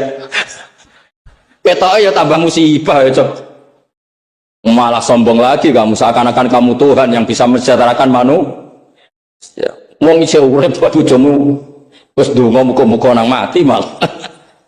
Nah gak jelas termasuk dosane jenengan sedanten wis nangane cerita Nabi Adam. Nabi Adam mbok critakno dosane, mulane do kualat. Wong nyeritakno bapake kok nyeritakno napa? Dosane. Mulane kata kiai kualat, wong bapake kok diler-ler napa? Dosane. Mulane nak cerita Nabi Adam ini kedah sempurna. Terus niki kula cicil juz tunggal napa wa 'allama Adamal napa asma. Pertama kali hubungannya Nabi Adam kalian Allah Subhanahu wa taala ini hubungan mengajarkan nama sesuatu. Jadi sampean jangan pakai teori modern bahwa apa artinya sebuah nama. Nama itu penting sekali. Sekali penamaan itu salah berarti Anda menstatuskan secara napa? Salah, dan itu berakibat fatal. Jadi semua kesalahan manusia mulai periode syirik mensekutukan Allah itu karena kesalahan menyebut apa? Nama. Ini penting kolaborator. Jadi misalnya orang Arab itu ada batu tertentu yang dipahat disebut manat. Manat itu dari kosakata manan, pemberi. Yang satu disebut uzza, sesuatu yang aziz, yang agung. Sehingga akhirnya diperagungkan. Coba kalau misalnya Manat dan Lata itu ketemu orang Lasem, terus ditanyakan, ini batu apa ini? Dari Purwodadi apa dari Mojokerto? Yang mahat siapa? Ini rongnya tidak pas. Ini matanya kok agak picek. Andekan distatuskan seperti itu, kira-kira disembah apa enggak? Enggak. Iki pas pembuatan ini pate protol terus digenti. Sehingga setiap kemusyrikan itu semua para nabi ngendikan in hiya illa asmaun sammaitumuha antum wa abaukum ma anzalallahu biha min sultan. Sebagian ayat ma anzalallahu biha min sultan. Bahwa kesalahan-kesalahan yang kamu timbulkan itu karena kamu kesalahan bikin nama. Makanya status itu penting. Nanti sampean tahu pentingnya yang saya katakan ini. Nanti setelah sampean mati, nanti mesti nyari saya karena kenangan ngaji. Ini Mas Atabik itu mas saya, beliau seorang dokter, tapi saya tidak akan bilang dia dokter karena nanti anak cucunya inginnya jadi dosen. Tapi kalau saya menstatuskan dia turunan Mbah Sambu, babai wong alim. Wah anak putune arah alim isin. Dia nak di status no pegawai negeri dosen. Wah anak putune golek duit pikirannya kan. Karena status itu mengilhami, apa status itu? Karena itu yang dikatakan. Makanya ini penting. Fir'aun ketika dianggap sebagai Tuhan itu karena dia berhasil menamakan dirinya orang yang nggak pernah sakit. Dan dia penguasa. Penguasa itu artinya apa? Dia memimpin sekian orang. Akhirnya dianggap Tuhan. Tapi ketika debat terbuka sama Nabi Musa, pertama, mohon standar mau mikir. Pertama kata Fir'aun, wama Rabbul Alamin. Lalu Tuhan kamu itu siapa? Kata Musa, yang menuhani langit dan bumi. Fir'aun masih bisa berargumentasi. Setahu saya di bumi Tuhan hanya saya. Soal kemungkinan Tuhan Anda di langit, terus Fir'aun nyuruh Haman, ya Haman ibnili sorhal la'ali abluhul asbab as-samawati fa'attali'a ila ilahi Musa. Tapi kalau itu dibuktikan, nanti Musa pasti kalah. Karena kalau Fir'aun naik ke langit, pasti gak melihat Tuhan. Wong yang Nabi saja gak melihat, apalagi Fir'aun. Pasti dia bilang gak ada. Tapi apa yang bisa mengalahkan Fir'aun adalah argumentasi status. Kata Musa, Rabbukum wa Rabbu abaikumul awalin. Yang nuhani nenek moyang kamu. Artinya kalau Fir'aun Tuhan itu berarti Tuhan balita. Karena mbah-mbahnya dulu tanpa Tuhan, karena Tuhannya lahir terlambat. Akhirnya Fir'aun saat itu juga para pengikut Fir'aun langsung menjadi mukmin meskipun menyembunyikan imannya. Karena kalau Fir'aun Tuhan berarti mbah-mbahnya tidak punya Tuhan, karena Tuhannya baru dilahirkan kemudian. Artinya gini, andai kan Fir'aun distatuskan al-maulud, orang yang dilahirkan, maka tidak akan ada orang yang menuhankan Fir'aun. Atau Fir'aun dibahasakan wujida ba'da alam yakun, dia ada setelah dulu-dulunya tidak ada. Apapun hebatnya Donald Trump, apapun hebatnya Cleopatra, apa Fir'aun, semuanya itu wujidu ba'da alam yakun, mereka ada dari tidak ada. Yang seperti ini pasti tidak Tuhan. Makanya Allah mengenalkan manusia itu sederhana supaya tidak pernah jadi Tuhan. Hal ata alal insani khinum minad dahri lam yakun syai'am mazkura. Manusia itu siapa? Ya manusia itu makhluk yang ada dari tidak ada. Dengan status itu nggak mungkin kamu tuhankan. Ini penting saya utarakan. Jadi buah gerakan Allah itu pasti dimulai salah penamaan. Makanya saya kemarin ketika Mbah Mun intakola ila rofiqil ala, ketika beliau wafat, saya bilang ke anak-anak Anbar, statuskan Mbah Mun sebagai orang alim alama al-faqih, muridnya Sayyid Alawi, muridnya Mbah Zubair. Sekali Anda menstatuskan beliau orang besar, tepaan santri sing mau luhur kepengin ditiru besar tok. Nah niru besar tok terus ono santri mau itu tok ngerasa gede repot. Sama, makanya saya nggak pernah. Sebenarnya saya tahu, Mas Atabik ini Mas saya itu dosen saya tahu, tapi saya tidak pernah ngomong dosen. Kalau anak-anak era menjadi wong alim, menjadi dosen malah langsung mati wong alim, malah celok mana itu. Jadi karena salah status itu nanti panjang, akibatnya itu panjang. Makanya saya itu sebetulnya ya risih dikatakan Gus Bak itu orang alim, sebenarnya risih. Tapi saya senang saja. Sing seneng ben niru alime, sing hasud takjak kompetisi. Jadi nikmati ya. Jadi sing seneng ben niru alime, sing ra seneng itu hasud takjak kompetisi, takjak maca tafsir. Nak ra mriyang ya. Monggo paling maca primbon mek terjemah. Ini penting, jadi itu yang disebut wa'allama adamal. Makanya Allah itu mengkritik semua kesalahan manusia dimulai dari salah penamaan. Makanya saya kemarin Pak Pilpres sering bilang, kalau presidennya ini maslahat, kalau enggak ini enggak maslahat. Mana ada kemaslahatan ditentukan hanya oleh seorang presiden? Itu tauhid kita di mana? Memang kita secara syariat harus pilih sesuai istiadat kita, tapi tidak usah dong menggantungkan kesejahteraan sama seorang makhluk, itu tidak boleh. Secara tauhid nggak boleh. Makanya ini penting sekali. Jadi nggak boleh orang salah nama. Kita tetap memilih presiden, milih kiai, milih siapa saja, tapi tidak boleh menstatuskan manusia sama dengan status Tuhan. Itu bahaya sekali dalam ilmu tauhid. Saya teruskan ya. Nah ini sekaligus latihan tauhid sama latihan tafsir ya. Sampun nggih. Kula terusno malih. Pun santai mawon. Kula ki ikhlas ora ngarah gelo santai mawon. Wong umpama ora sida ngaji ora gelo apa menawa trimo mik rusak. Ndak, karena saya itu insya Allah ndak akan pernah salah nama. Saya punya cerita ya, tentang nama itu. Ketika seseorang baik sama tetangga, itu kalau sampean seorang mukmin yang mukhlis, mukmin yang ikhlas, pasti ya karena diperintah Allah. Saya ngajar seperti ini karena diperintah Allah. Baik sama pernah sepuh karena saya turunan Mbah Sambu, ya karena menghormati Mbah Sambu. Itu bagus. Sehingga dulu itu ada ulama, saya berkali-kali cerita, ada ulama punya tetangga itu berdua anak muda. Ya Ahmad, silahkan ke rumah saya. Datang. Setelah datang ke rumah pemuda tadi, kata pemuda tadi, ya Ahmad silahkan kembali, saya tidak butuh kamu. Kembali Imam Ahmad, dan santai saja. Setelah kembali sekian menit dipanggil lagi, ya Ahmad saya jadi butuh kamu, datang ke rumah saya, datang lagi. Setelah datang, saya tidak butuh kamu, silahkan pulang. Pulang sampai 3 kali.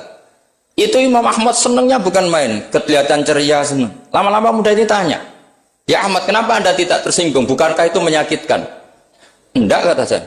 Tapi saya akan menyebalkan. Enggak kata saya. Kata Imam Ahmad, kenapa aja? Saya ini diperintah sama Allah, kon apik mbek tangga. Dadi nek mbok undang ya teko. Mbok kon mulai ya mulai.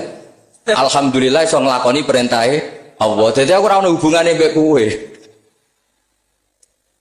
Sehingga orang itu nggak bisa didikte oleh di sekelilingnya karena ya hubungannya langsung sama Allah Subhanahu wa Ta'ala. Jadi dulu tuh orang jadi wali itu segampang itu.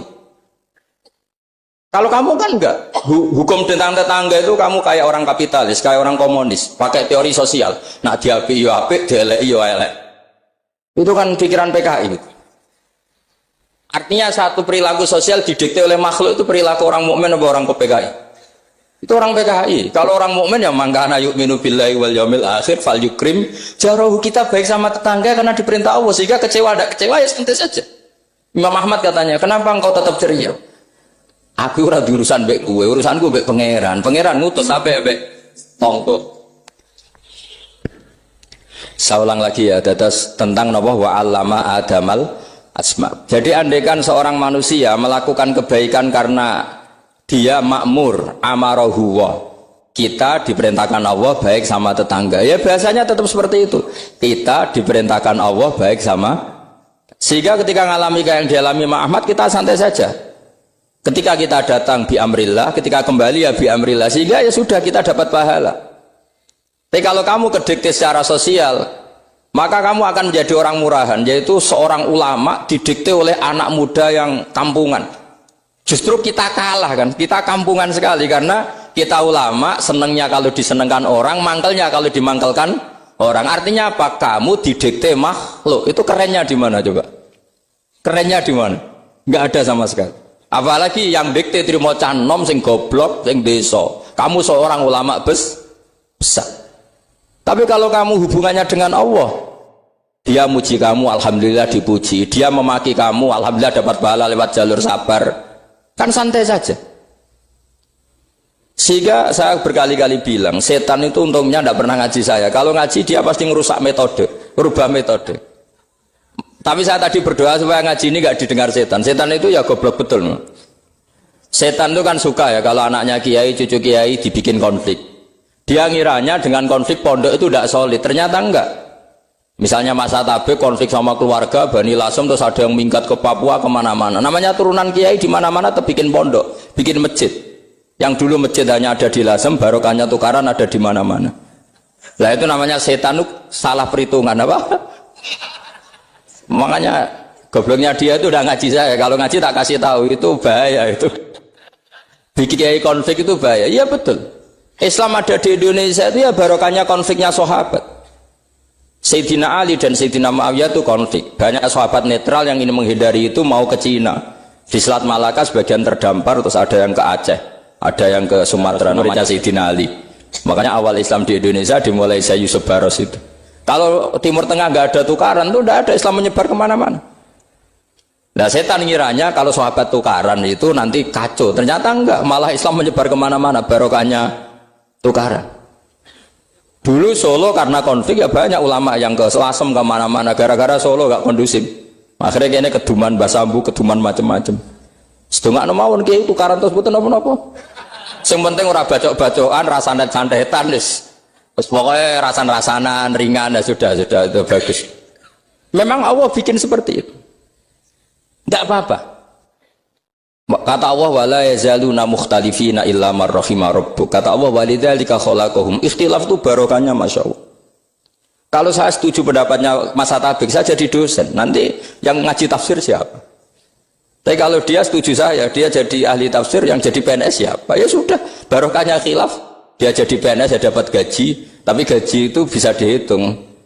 Kalau naik harus tambah prestasi. Kalau saya kiai min haitsu la yahtasib, pasti cepat kaya saya. Karena rezekinya kiai itu tanpa batas. Makanya haji saya itu plus. Saya itu tidak kaya, tapi haji saya haji plus. Masa tapi paling reguler. Karena rezekinya kiai itu min haitsu la yahtasib. Makanya saya pernah disoal sama teman-teman dosen di UI. Bapak kok berani pulang ke Rembang?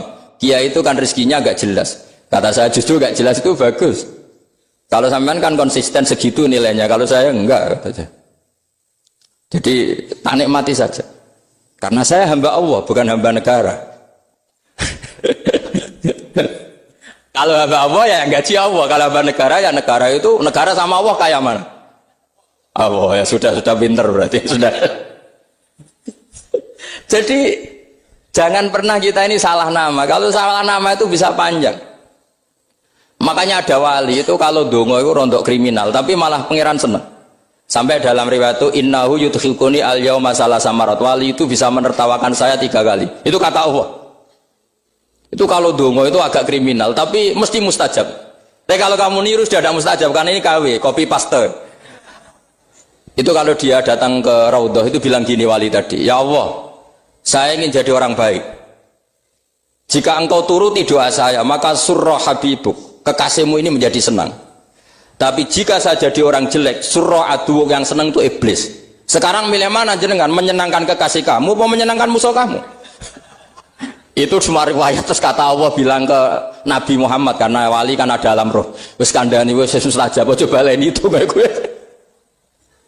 Segampang itu wali punya hubungan. Saya ulang lagi ya, tapi jangan ditiru. Karena kamu tidak wali, nanti setelah wali niru gak apa-apa. Mohon kula terusno. Wa yusannu lan den sunatno fil awali ing dalam tasawuf awal apa alif rasul bu iftiras. Mohon sampean ngerti niku. Fayajlisu ala ka'bi yusrahu wa yansibu yumnahu wa yadau atrofa asabihi lil qiblah. Wa fil akhir at-tawarruku wa waqal iftiras lakin yukhriju yusrahu min jihati yamini wa yulsiku warikahu bil ardi. Ini ora usah diterangno nggih, karena apa? Ya sudah, pokoknya seperti yang sampean praktekkan, itu yang tasawuf awal jenenge apa? Iftiras, yang tasawuf tsani jenenge tawarruk. Ora usah diterangno, malah di mana nih malah bingung sama. Wal asah yaftarisul masbuk wasahi. Nah, meskipun imam itu tasawuf akhir, masbuk tetap bergaya tasawuf awal, karena masbuk tidak diakhiri salam, karena dia nanti berdiri lagi. Nah, kalau sedikit mau cerita masbuk, bahwa agama ini proses. Ya saya ulang lagi, agama ini proses. Dulu para sahabat itu kayak cacilik Kudus, kayak cacilik Indonesia. Jadi dulu para sahabat itu kalau Nabi sudah rakaat ketiga atau rakaat kedua, niku takbir terus sholatnya digebut. Digebut, wis kayak cacilik-cilik kita kayak cilik kan orang imam wis rakaat ketiga kayak takbir ngebut. Nah, engkau bar ngebut nganti bar. Jadi imam rakaat ketiga, kita tahu-tahu rakaat ketiga mergo nyelip. Engkau imamnya salam ya melok salam. Itu kecerdasan, itu tuh pinter. Dulu zaman sahabat ya gitu, agar Nabi rakaat ketiga, sahabat datang takbir ngebut sampai rakaatnya sama dengan Nabi, Nabi salam terus ikut. Nah ditakoki Nabi, wis pirang rakaat jong? Nggih 4 rakaat. Lah oke karo kok 4 rakaat, nggih ngebut Nabi. Itu dulu gitu. Sampai ada Mu'ad bin Jabal, makanya disebut di antara spesialis fikih itu Mu'ad bin Jabal, ketika beliau karek sama Nabi, beliau ngikuti Nabi, kemudian Nabi setelah salam, beliau menambahkan rakaat yang kurang. Terus semenjak itu jadi syariat kalau untuk masbuk ngikuti imam, setelah imam salam menambahkan rakaat yang ditinggalkan. Terus dibakukan sampai sekarang. Dulu enggak seperti itu. Dulu sholat ya kenalan, jenengan dalamnya pundi. Oh, belum. Dia pun tengah-tengah sholat. Jejer wong ora kenal, jenengan tiyang pundi, mboten nate ngertos kula tiyang mriki. Nggih ngoten riyen. Gitu. Sahabat yang pun terpelajar ora roh nak ngono iku batal salat. Sampai setelah sholat Rasulullah SAW matur, inna hadhi sholat munajat. Sholat itu munajat dong ya. Nah omong-omongan mbek pangeran ae ora usah mbek Bani Adam. Akhirnya semenjak itu sholat ngomong mbek Bani Adam hukumnya batal. Sebelum itu ya ndak. Nah, makanya agama ini proses. Sehingga fiqh dakwah itu harus dihidupkan. Sekarang enggak orang langsung pakai fiqhul akab. Akhirnya umat ini melayu. Harusnya yang dimulai fiqhud dakwah. Jadi dulu Nabi berkali-kali kecewa be umat itu, tapi Nabi ngempet karena prosesnya fiqhud dakwah. Lho nate wonten tiyang niku nyuwun sewu, ijek ndek penggawean maling. Sowan Nabi di wis masyhur. Nabi mau ngangkat dia kowe salat. Ada sahabat yang nyuwun sewu rontok usul ning Nabi, ya Rasulullah dia punya penyakit sering maling, kenapa ndak kamu larang supaya tidak maling? Nabi jawabnya ngeten, sayanha huma yakul. Nah dek neng kok salate wis bener, ditampa pangeran kok mari-mari di. Itu termasuk yang diperkuat oleh ceritanya Habib Zain bin Semit dalam kitab Al-Manhajus Sawi. Ada orang preman agak suka malak orang gitu. Tapi nak sholat tenan. Tapi ya malak. Jadi contohnya ya kayak kira usah takok. Ya berapa fase itu macam-macam preman ono ngegeng delok wong wedok ono delok dangdutan terus ono macam-macam. Tapi nak sholat khusyuk. Ada seorang wali yang mangkel itu gunanya apa kowe sholat wong ijek fasik. Jawab orang tadi, sama siapal kalimatnya yang diceritakan Habib Zain. Ada'u lisulhi maudian. Saya tetap ingin ada alasan saya berdamai dengan Allah. Jadi aku nak pas maksiat itu kan hubungan saya dengan Allah kurang baik. Maka saya tetap akan menjaga 1-2 perilaku saya yang saya menjaga perdamaian dengan Allah. Istilahnya dalam bahasa Arab, ada'u lisulhi maudian. Saya tetap punya sisi musolahah berdamai dengan Allah. Sehingga suatu saat mungkin Allah sang pas ridho, sholatnya dia makbulah, kemudian dia jadi wali. Makanya kita ini nggak pernah tahu Allah ridho pas kita apa, juga nggak pernah tahu Allah benci pas kita apa. Sehingga raiso sampean muni apa gunane kaji nek ijek lakuane ngono, apa gunane ngaji Minhajul Thalibin ora usah ngono. Saya pas sampean ngaji, pas ra paham, terus ridho bae kodok kodar. Wah diridani pangeran niku wong kondang tenan, wong ra paham kok ridho bae kodok kodar. Sing paham ujug, wong goblok kabeh sing pinter aku tok. Waduh, nyoro lek kula nang. Jadi kita tidak pernah tahu Allah itu meletakkan ridhonya di mana, meletakkan sustunya di mana. Wonten orang Hawariyin dalam cerita Ihya. Orang Hawariyin itu orang-orang hebat, wali-walinya Allah, pengikut Nabi Isa. Ono preman liwat. Si preman ini spontan melihat orang-orang soleh itu tertarik, langsung ikut gabung. Saya ulang lagi, langsung ikut. Si wali di antara Hawari ini ada yang risih. Aku terkenal wali kok jejer preman, risih dia. Maka si wali tadi mempercepat jalannya karena risih jejer nama preman. Sing preman dari awal memperlambat jalannya karena dia bilang misli saya seperti saya nggak layak berjejer dengan orang soleh. Intinya si preman menjaga kesopanan, si wali memelihara kuat. Jadi si preman dari awal dia sudah merendahkan jalannya karena nggak ingin sejajar. Si walinya tambah banter karena ingin nggak jajar. Allah saat itu juga menfirmankan ke Nabi Isa karena masih zaman nubuah, Isa liyas ta'nifa al amala. 2 orang ini memulai amal dari nol. Wali ini tak hapus semua amalnya, preman ini tak hapus semua dosanya. Semuanya nol. Yang satu untuk barokahnya adab, yang satu untuk afatnya ujub. Jadi mulane dadi kiai koyo kula yo repot, nek ketemu fasik kok repot. Ape kancanan kok diamuk sampean rodok garis keras ngene iki. Terus kok kancanan wong fasik. Pira kancanan kok nang ujub. Mulane kula ora jelas iki perkara niku wonten lan sadidono. Kenapa Gus Bak sikape ora jelas? Ya bawaane wong alim ora jelas, bocah kok kandhane angel. Dadi bawaane wong alim ora jelas. Tapi ora jelas ya wow, karena ape kancanan wong fasik engko kancanan wong fasik kok dadi syariat ya tidak mungkin. Sok suci ya ora.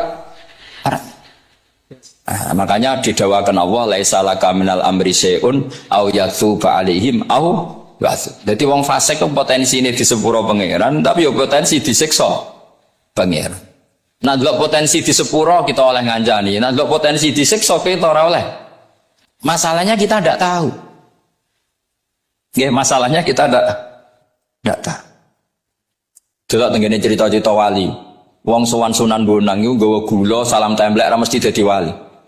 Kali Jogo sing kenale lewat begal dadi wali. Kali Jogo kenal Sunan Bonang pertama iku mergo napa? Begal. Kenalane wae lewat begal. Tapi malah dadi wali. Suraka kenal Nabi ku perkara ape bacok. Mergo dekne ku ana sayembara sing iso nyekel Muhammad, ya tentu dijangkar wong sing ngomong wong kafir, sing iso nyekel Muhammad. Mulane dadi kiai ku bingung.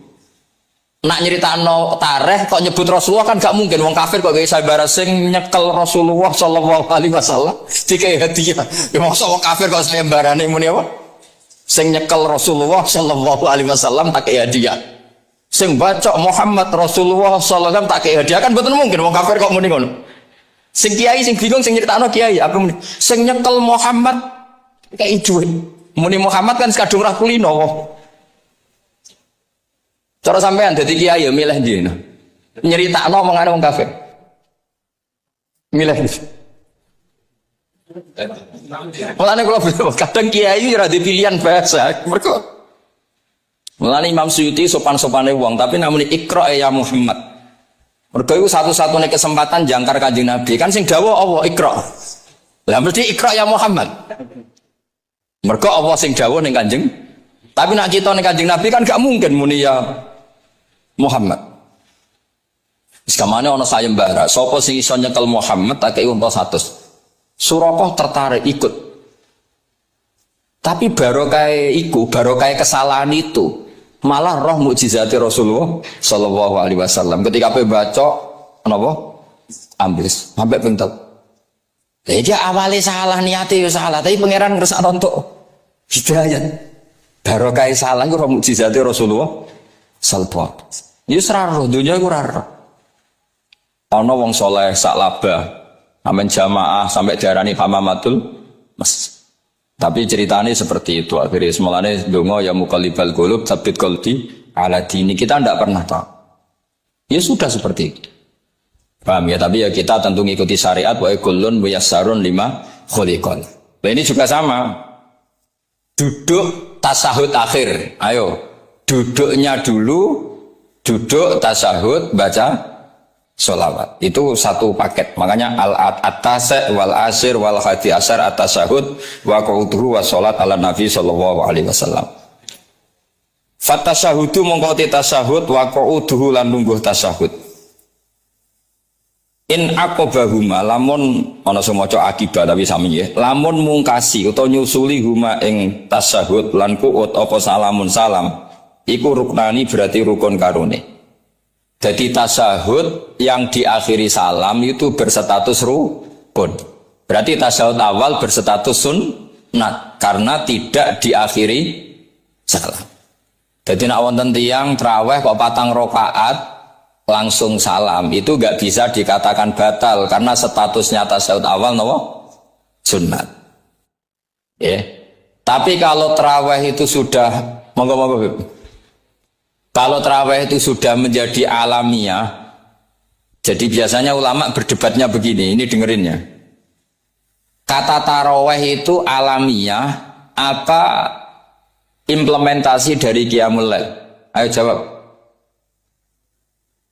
Tarawih itu alamiah, apa implementasi dari Qiyamul Ramadan? Kalau kamu katakan Qiyamul Ramadan, maka ada orang tarawih langsung 4 rakaat tanpa tasyahud awal, harus kamu katakan sah karena tasyahud awal berstatus sunnat. Tadi kan dikatakan tasyahud yang wajib itu yang diakhiri salam, berarti tasyahud awal sunnat. Di mana-mana kalau sunnat boleh ditinggalkan. Yeah. Tapi ada ulama yang agak ekstrim mengatakan begini cara berpikir, tarawih itu alamiah. Alamiah artinya yang dikatakan tarawih. Yang dikatakan tarawih adalah sholat 2 rakaat dengan 1 salam. Paham ya? Artinya kalau 4 rakaat dengan 1 salam itu namanya tidak tarawih. Paham ya? Makanya seperti itu tuh ya sudah usah diperdebatkan. Seperti gini, sampean kalau sholat witir aku yakin akeh sing batal, cuma pangeran maklumi. Oh, aku yakin akeh sing batal tapi pangeran maklumi. Jadi di sana, kenapa sah? Dimaklumi Allah Subhanahu wa taala tadi. Kamu kalau witir kan 2 rakaat dulu. 2 rakaat setelah itu. Sekarang pertanyaan saya, ketika 2 rakaat gue niat tembi. Wong niate witir kok genep. Ya kan? Apa? Lah pertanyaannya begini, ketika rakaat ini minal witri, kemudian orang ini ternyata nggak nerusno sing sak rakaat. Itu sah sebagai witir apa sholat biasa? Loh, ada deh gue. Murid kamu beling-beling ya. Modelnya itu mau rasa ya. Tapi ya apa kalau zaman akhir ya sab. Ndak, ketika 2 rakaat itu jenenge sholat witir apa ndak gitu aja pertanyaan. Orang oleh ngeper, jawabnya ngono tok. Ketika 2 rakaat itu witir apa enggak? Tidak. Lah Satu lawat ini. lah ya ikut paket witir. Berarti niatnya sampean gini, ya Allah saya sholat 2 rakaat, ini paket witir loh Gusti. Makanya solu sunnatan rakaat ini minal witri. Jadi seperti itu kan bingung gitu. Nah sekarang begini, ndak ini latihan fikih karena saya pengajar fikih. Kalau ada orang sholat, ya saya ulang lagi ya. Ada orang misalnya begini, ada orang sholat, terus sarungnya itu pas sampai dengkul, sampai lutut. Kalau dia rukuk pasti jengking pupune ketok. Iku batalnya ngenteni wis rukuk apa mulai pertama batal? Enggak, jawab saja. Apa? Ketika rukuk apa mulai berdiri sudah batal? Ketika rukuk. Apa selengnya enggak ya? Nah ini undian berhadiah. Itu di Asbawan Nadhair itu ada pertanyaan gini. Lalu yang dikatakan sholat itu apa? Yang dikatakan sholat adalah satu aqwalun wa af'alun muftatahatun bitakbir muftatamatun. Nah, lalu ketika dia batal yang batal apa nih ya coba? Wong dia belum berbentuk sholat. Berbentuk sholat itu kan kalau sudah absolut sampai salah. Yang batal itu apanya? Wong sholatnya erong kasil ya. Bingung tuh sahabat mesti. Jadi makanya pertanyaannya itu apa ya? Fikih itu kadang ya sudah seperti itu memang angel. Makanya kalau kamu melihat perempuan itu di takrib itu melihat perempuan yang ajnabiyah itu haram kecuali untuk sekian hal termasuk mulang muamalah. Ngopi dia ke muamalah repot. Sekarang pertanyaannya, kamu ngopi demi melihat apa melihat untuk ngopi? Nggak jawab ya? Lah anak niatnya ngopi, mestinya kan brewok lah ya di ngopi ini kan itu. Cek bakule brewok, cek bakule komisen. Nah kira-kira agak haram itu mesti begini. Saya sama Habib Ali jalan ke Jakarta terus ngantuk ngopi. Kebetulan bakule ayu insya Allah halal karena orang niat. Nak sampean kan gak hafal. Oh sing pojok kono wae. Wah itu mesti haram itu tak jamin itu. Goblok ngopi kok ning kene kono wae. Kalau saya sama Habib Ali enggak. Jadi ya mlaku-mlaku ngantuk ngopi. Kebetulan bakule ayu.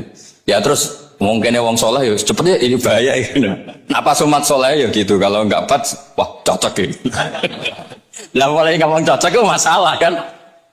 Makanya pertanyaannya itu yang halal itu nazar li taklim apa taklim li nazar? Apa? Nazar, boleh aku semuni.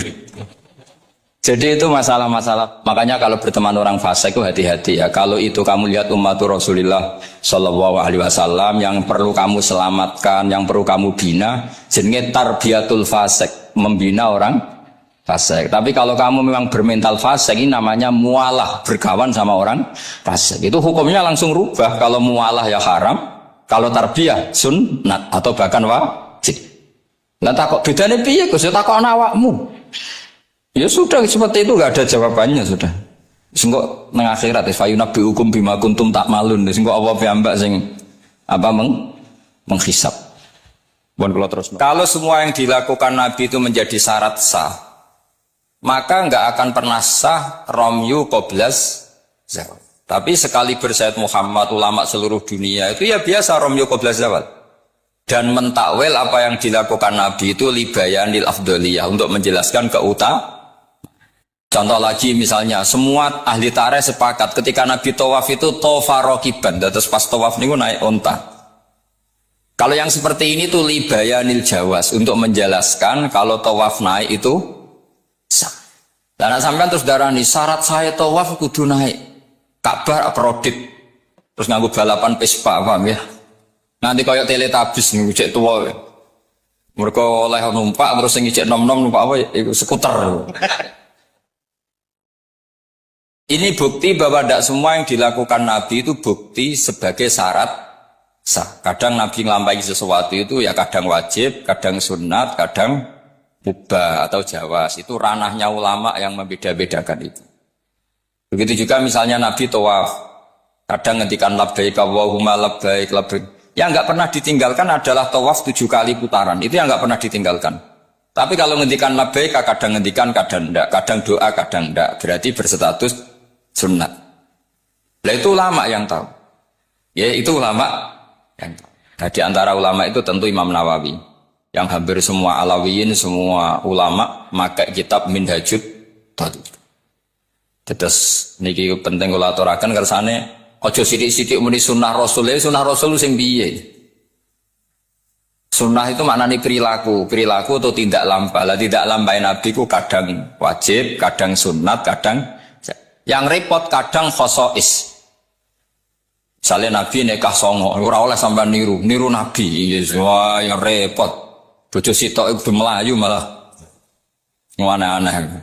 Terus sunai Nabi ku nak sholat tahajud itu nganti sikile aboh ya sakit Habib Ali ya enak kayak gitu. Putune kira-kira ora kuat meneh kula tambah ora kuat. Ya pokoke ben Nabi sing bangsa abot-abot ku ben Nabi. Mergo termasuk khususnya Nabi niku diwajibno pangeran tahajud. Jadi tahajud sing sunat kanggo umate kanggo Nabi niku wajib. Jadi khususnya ora fasilitas tok, mangsamu khususnya fasilitas tok. Kadang khususnya niku sing ora wajib kanggo umate, kanggo kanjeng Nabi wajib. Termasuk Nabi ini wajib napa? Tahajud. Jadi Nabi ini nak mboten tahajud ngrasa dosa. Nak santrine tenang mawon, mboten ngarah wajib, tak jamin mboten ngarah wajib. Paham ya? Terus nah setelah sallu kama ra'aitumuni usolli ada penjelasan. Misalnya Nabi berdiri. Itu hukumnya kayak apa? Ini wajib. Nabi baca Fatihah wajib. Kalau baca suratnya, kadang baca, kadang enggak, berarti enggak wajib. Begitu seterusnya, itu cara analisis ulama. Pun kula terusaken nggih. Atasiu te kang kaping 9 wal asyiru lan kaping 10 wal hadi asyara lan kaping 11 iku at-tasyahhudu iku maca tasyahud. Ini ku kalimat asyhadu alla ilaha illallah wa anna muhammadar rasulullah. Wa qu'uduhu lan lungguh tasyahud. Ya terus